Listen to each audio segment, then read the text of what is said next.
ربیع الاول کا مہینہ اللہ کے نبی صلی اللہ علیہ وسلم کا دنیا میں آنے کا مہینہ ہے اور دنیا سے جانے کا بھی مہینہ ہے۔ آپ علیہ الصلوۃ والسلام اسی مہینے میں دنیا میں تشریف لائے اور آپ کی واپسی بھی اسی مہینے میں ہوئی، آپ کی ولادت بھی اسی مہینے میں، آپ کی وفات بھی اسی مہینے میں۔ آپ علیہ الصلوۃ والسلام پیر کے دن صبح صادق کے بعد سورج نکلنے سے پہلے دنیا میں تشریف لائے۔ دن پیر کا تھا۔ تاریخ اسلامی 8 بھی روایت میں آتی ہے، 9 بھی آتی ہے، 12 بھی آتی ہے۔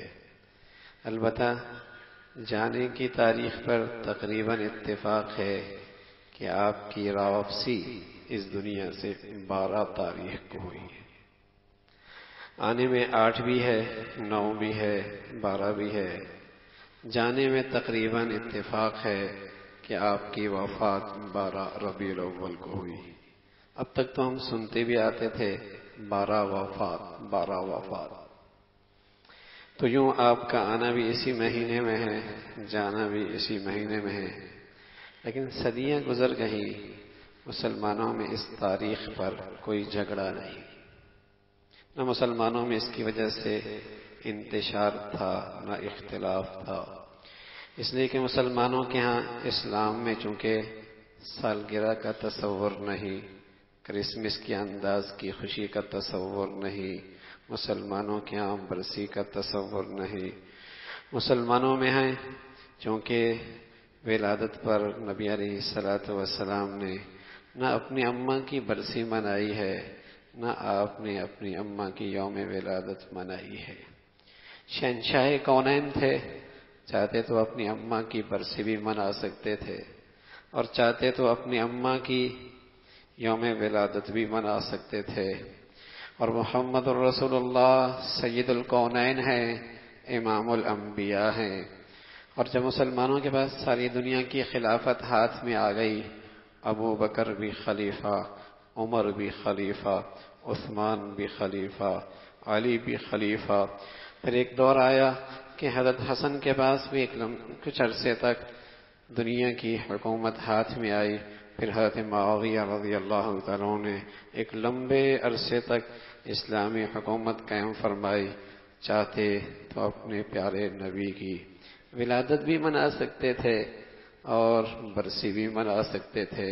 اتنا بڑا کیک کاٹتے خلافت میں، دنیا دیکھتی اور سونا چاندی کے ڈھیر لگا کر دنیا کے اندر خوشیاں مناتے۔ خلافت کے مالک تھے، لیکن وہ اپنے نبی کے طریقہ دیکھ چکے تھے کہ اللہ کے حبیب نے تو کبھی نہیں اپنی اماں کی منائی اور اپنے دادا کی منائی اور اپنے چچا کی منائی اور نہ اپنے ابا کی منائی، اور نہ اللہ کے حبیب نے اپنی زندگی میں اپنی ولادت کا کبھی انداز یہ اختیار کیا ہے۔ ہاں، ان سچے عشاق نے اللہ کے نبی کے صحبت کی برکت سے یہ ضرور سیکھا تھا، مسلمان کی ہر دن عید کا ہے اگر وہ میرے طریقے کو، اپنی زندگی کو، اپنے دن کو میرے طریقے پہ گزار دے۔ اس کا ہر دن عید کا ہے اگر وہ دن اس نے میری طریقے کے گزار لیا۔ میری جسم سے نکلنے والی اتنی حسین زندگی اللہ نے امت کو دی ہے، اگر اس کا وہ دن میری طریقے کے مطابق، میری بتائی ہوئی زندگی کے مطابق ہوا تو وہ دن اس کا عید کا ہے۔ خواہ اس دن وہ زندہ رہے تب بھی عید ہے، اور قسم خدا کی اس دن وہ مرتا ہے تب بھی اس کی عید ہے۔ اس کی یہ عید ہی عید ہے۔ اگر میرے حبیب صلی اللہ علیہ وسلم کی زندگی اپناتا ہے پھر تو عید ہی ہے۔ ایک دن نہیں، سال کے 12 مہینے اور سال کے 360 دن، وہ سارے دن اس مسلمان کی عید کے ہیں اگر وہ آقا مدنی کی زندگی پہ چلتا ہے۔ اللہ کے حبیب صلی اللہ علیہ وسلم کی زندگی تو بڑی خوبصورت زندگی ہے، وہ کوئی تماشا تو نہیں ہے۔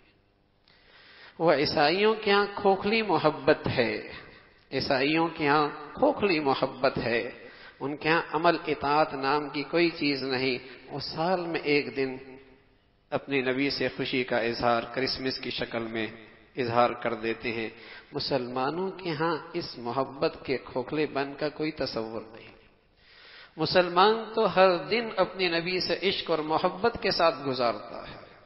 اس کھوکھلی محبت کا اسلام میں کوئی تصور نہیں کہ سالانہ ایک دن، سالانہ چند دن، نہ. اسلام میں اس کھوکھلی محبت کا جس میں عمل اطاعت نہ ہو اس کا کوئی تصور نہیں ہے. اسلام میں تو نبی سے محبت اور عشق کا یہ انداز ہے کہ ہر دن نبی سے محبت اور عشق کا انداز اختیار کرو کہ ہر دن لگے یہ محمدی ہے، یہ واقعی محمدی ہے، یہ عاشق رسول ہے، یہ محب رسول ہے.